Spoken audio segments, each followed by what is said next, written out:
안녕하십니까. 밤늦은 시간에 하나 영상을 찍게 됐는데, 사실 요 기사는 뭐 한 하루 이틀 됐죠.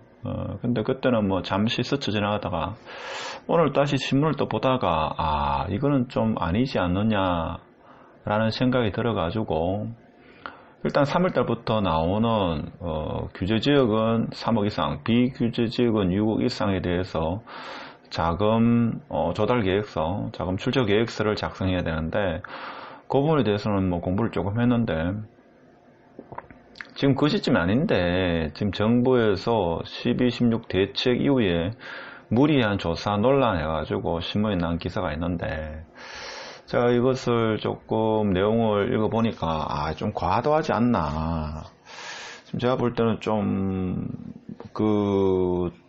구청으로부터 연락을 받은 사람 입장에서는 이게 대한민국이 맞나 이런 생각이 들지 않겠나라는 생각이 들어가지고, 일단 여러분이 원래 아파트를 매수할 생각이 있으면 일단 이런 사실을 좀 알고는 있어야 되지 않겠나 싶어서 밤늦은 시간에 하나 찍어봅니다.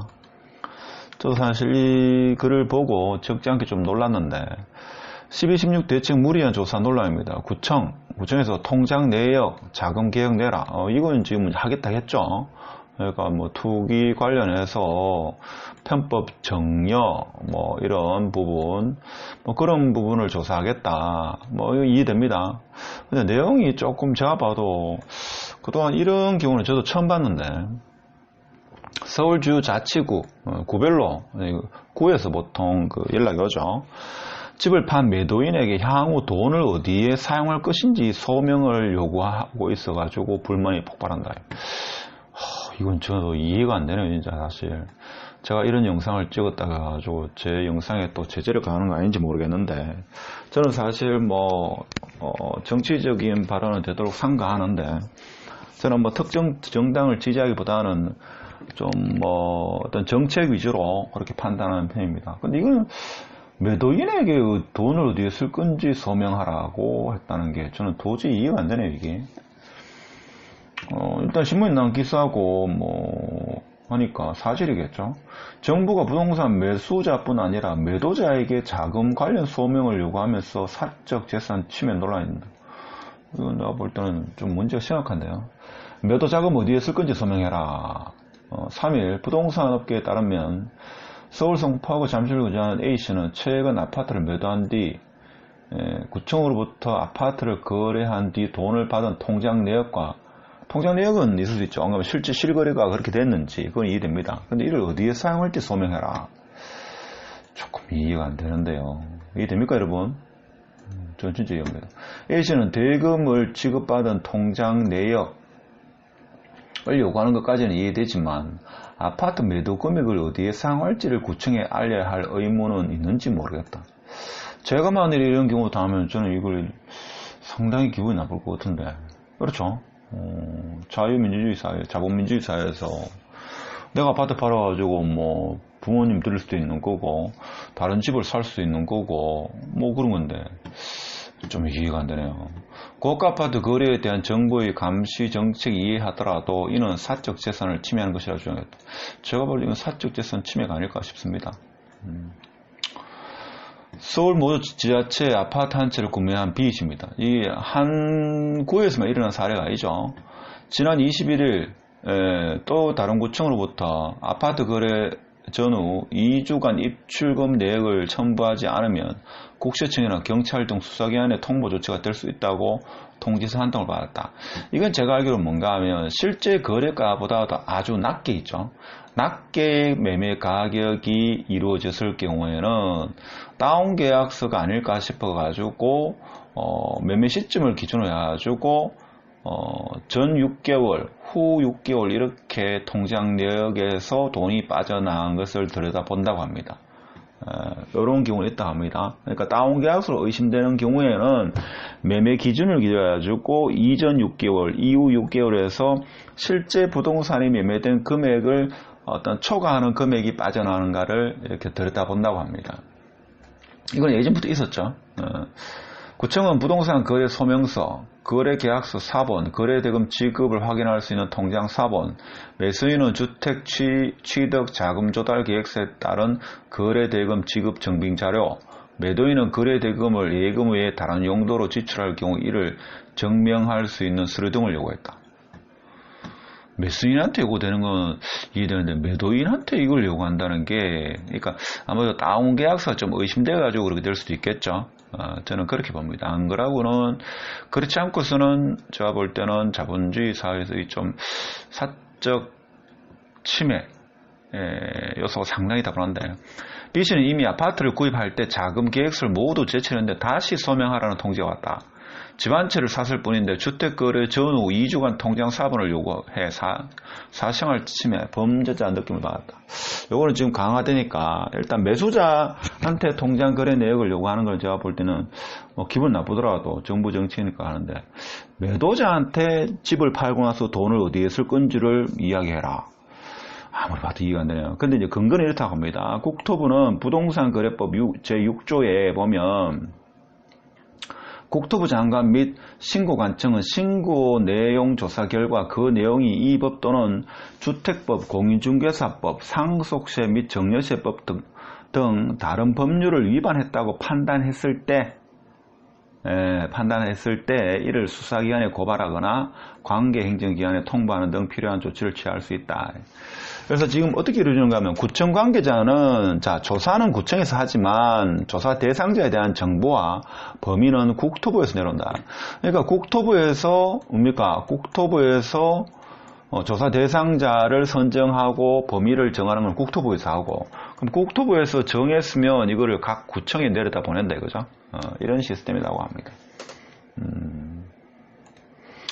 지나친 월권 조사 근거 모호하다 이랬는데, 아파트 거래에 대한 정부의 감시 범위와 매수인 위주에서 최근 매도자까지 넓혀진 것과 관련해서는 지나친 월권, 매도자까지 강도 높은 조사가 이루어지면 주택시장에 미치는 파장이 크다.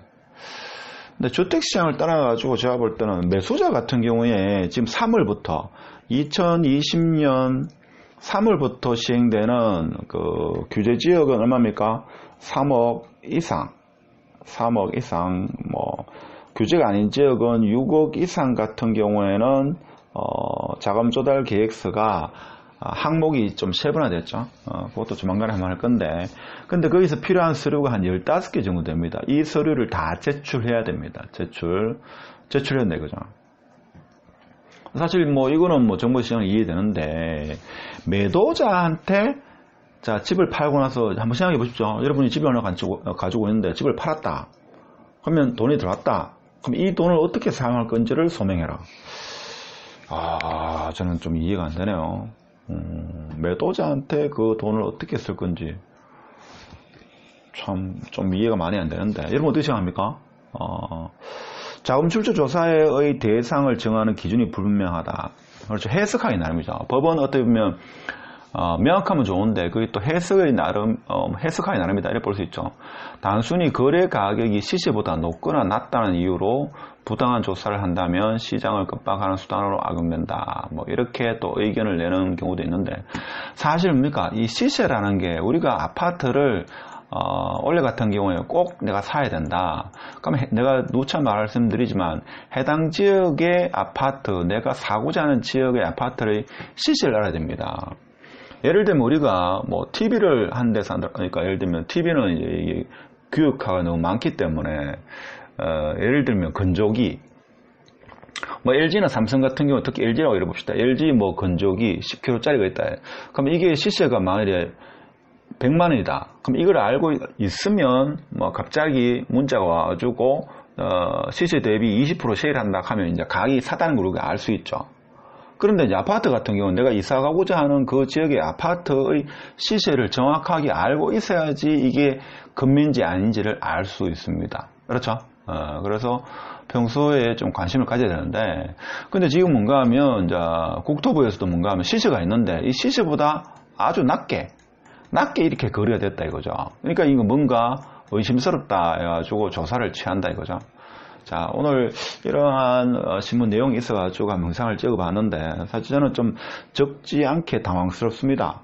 그러니까 매수인한테 자금 조달 계획서라든지 자금을 어떻게 마련했고 이거는 좀 취지에 맞다고 보는데 그것을 판매한 매도인한테 앞으로 돈을 어떻게 쓸 건지 그에 대한 소명을 해라 이래 하니까 제 같은 경우만 이렇게 됐으면 저는 뭐 좀 제가 원래 한번 좀 요즘은 나이가 조금 있어가지고 웬만하면 좋게 넘어가는데 저도 한번 아니다 싶으면 뭐 예전에 제가 말씀드리지만 대기업하고도 싸우고 여러분 알만하겠죠.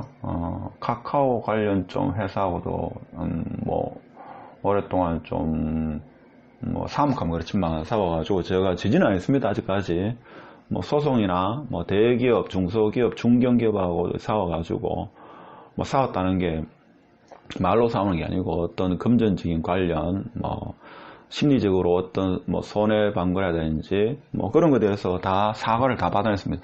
제가 막 이런 경우 다 가만 안 있을 것 같은데요. 하여튼 모르겠습니다. 하여튼 좀 쇼킹한 이런 뉴스가 있어가지고 기사가 있어가지고 오늘 밤 늦은 시간에 영상을 한번 찍어봤습니다. 이 영상을 찍은 이유는 원래 여러분이 아파트를 구매하고자 할 때 아까 말씀드렸습니다만은 비규제 지역은 6억 이상, 규제 지역은 3억 이상에 대해서 자금 조달 계획서를 작성해야 되고 그 관련 서류는 15장 이상이 된다 하는 거. 이건 조만간에 제가 한번 하겠습니다. 하여튼 매도자한테 돈을 어떻게 쓸 것인가 이것도 구청에서 요구를 했고 구청은 단지 조사를 하는 뿐이지 국토부에서 조사 대상자와 범위를 정한다고 합니다. 일단 참고로 알고 계시고 원래 투자를 하시거나 이사를 계획하시는 분 참고로 활용했으면 하는 생각에서 밤늦은 시간에 영상을 찍어봤습니다. 밤늦게 시청해서 감사합니다. 마치겠습니다.